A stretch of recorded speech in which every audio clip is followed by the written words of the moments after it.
To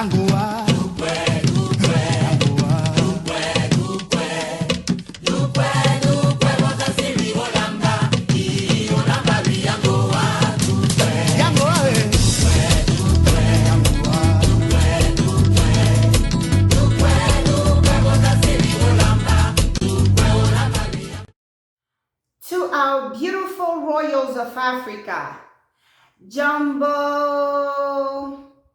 Hi, this is Ngningone II.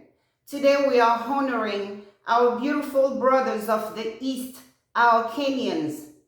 Thank you for stopping that stupid free visa things. Okay? Keep your space for your children, for we are coming home.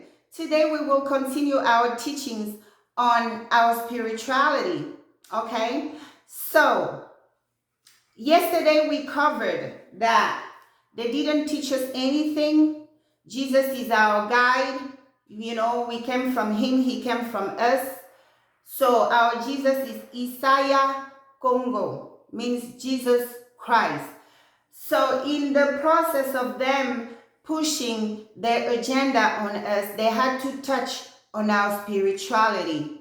So one thing you need to know that they did to our people after they killed our kings and took you guys away, they came back not only for the royals, but also for the priests. So the priests of all the African religions were captured and tortured for them to reveal our spiritual secrets. So in order for them to better dominate you guys and us on the continent, they had to know our spiritual secrets. So consider yourself naked in their eyes.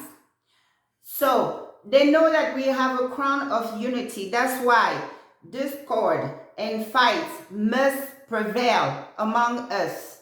But like I say, our most powerful weapon against white supremacy is our unity. Okay, we can't just complain. We have to take our responsibility. What does it mean taking one's responsibility? Is respond to your abilities. We have the abilities to love one another. We have the ability to protect one another. Fast forward. So, your spirituality is tied to your ancestors also. Why? Because not only they're your front line of defense, but they have a vested interest in you, because you are their opportunity for any of them to reincarnate and take care of unfinished business. So with that in mind, you have to understand that for the African, the number one wealth for the African is his children. Why? Because our elders teach us that we are known as the immortals because we keep coming back, right? Yesterday you heard me mention about me bumping into the originals here in America every day. That's the reason, because our people keep on coming back and they reincarnate through our children. Okay? So fathers, mothers, know that the children in your house are not just your children. These could be your great-great-grandfather who has chosen, who has blessed you with the honor to reincarnate in your house. So that's why violence against our children must stop. I will tell the fathers out there, if you guys are struggling, look back and try to find out the children you deprive of child support. Some of our men are out there. It's a whole fight. It has become almost like a cultural thing not to feed your kids, you know. But this is where your mistake is, because if your grandfather reincarnate in that kid, what do you think he's gonna do to you when you intentionally withhold money from the mother to take care of them? When you they're gonna close doors. You will never see that promotion. Every opportunity will pass you by. So when you starve them, they sabotage your money, because as they cry, so shall you. So please make better decisions. All right? So it's important for you to know that our children are just not children, regular children. This is an old papa, an old mama that is coming back through you, that found that the conditions are favorable for them to come. So let me take it further. When you attack somebody's finances, you cause them to lose their job.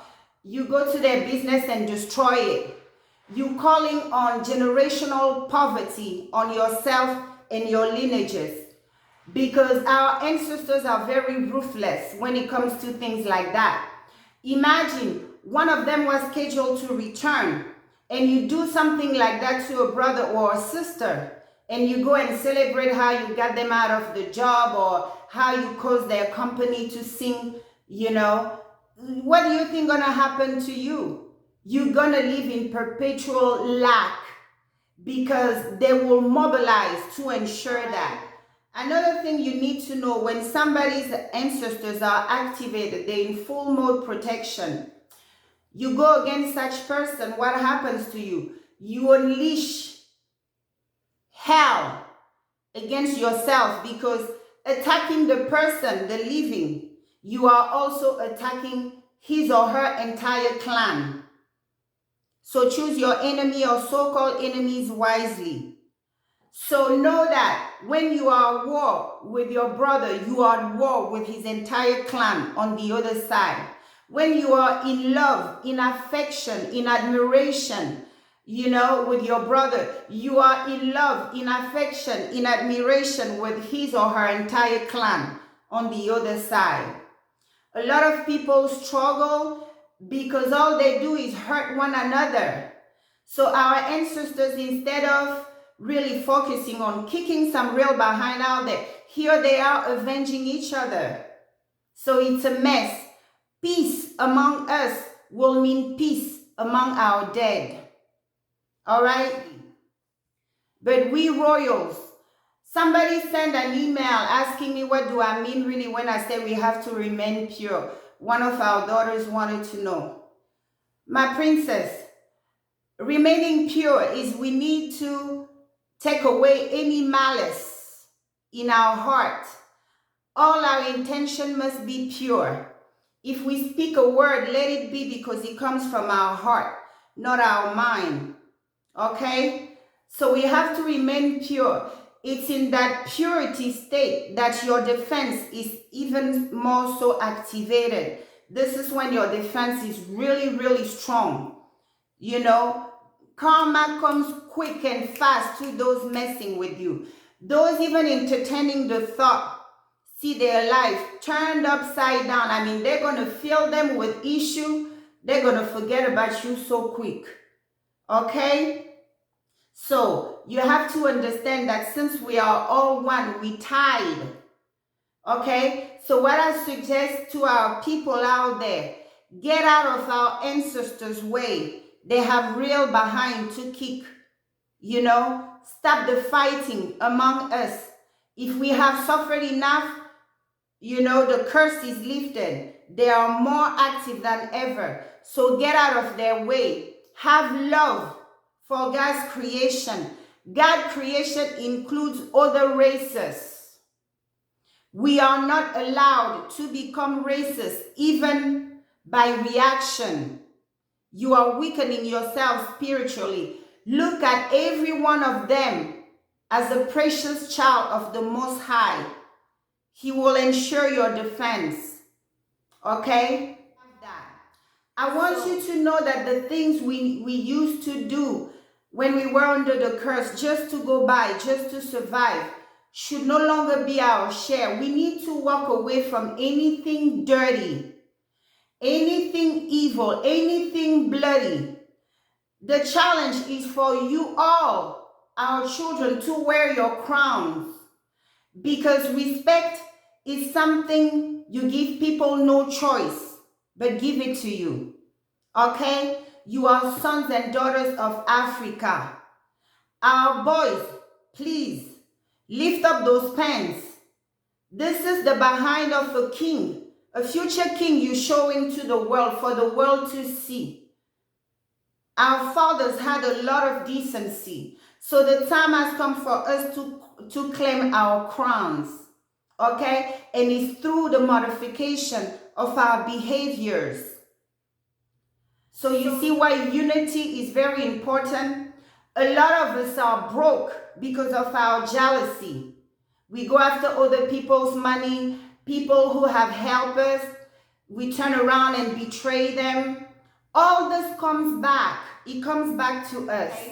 So just like I covered yesterday, you know, for you guys to activate your ancestors, all right, you need to set up an altar. You need to, you know, have the habit of talking to them, ask them to intercede for you, because they're the one who shoots your prayer faster. So if you hear a lot of people mocking Christians that their prayers never come, you know, true, because, or if they do, it takes forever, it's because the hierarchy of things had been corrupted. But ultimately, the one who grounds the petition in everything is Tata Nzambe, the Most High God. Okay? So it was crucial for them to erase ancestral acknowledgement, you know, from all their religion. And it was a strategy to disarm us. In our people's case, in the diaspora, okay? So just know that not because they strip away your original name, that our people on the other side have lost GPS on you. No, they always, because you are their hope, you know, you are their hope, you are the hope of that lineage to come back. So that's why we will continue on our spirituality. The kind of crown God gave us is the crown of unity. What does it mean? All of you who came from Africa, I do understand that there are some of us who look just like us, who are blacks, but whose root is not from the slave trade. I'm not talking about those. I'm talking about those who were brought by force. Okay? So, you have to understand that when it comes to our spirituality, the holy book was used to discredit anything we had as strength. All right? I said it. They use their religion to disarm us. All right? That's why you see themselves, they're not even into that religion. They sold us. They forced us into believing. Now they're using our own things against us and for their own benefit, right? So if you see in the holy book and stuff, they talk about the serpent being that evil thing. I mean, what didn't they put on the serpent? They had to discredit the serpent and come up with that story of Adam and Eve, you know, their story of the beginning of time.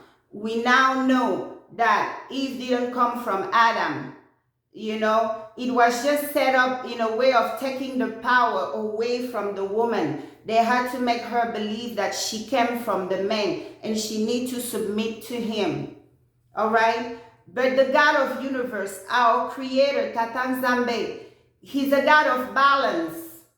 In his eyes, there's no man, there's no woman. Just like he created the man, he created the woman. Forget about their history, that there were brothers and sisters who committed incest, because they were doing these things themselves to preserve their wealth. So it's not acceptable to us. Incest is not acceptable to us. And our people didn't come around through whatever they describe. The same God who created man, he created the woman, okay? They don't need to sleep with each other for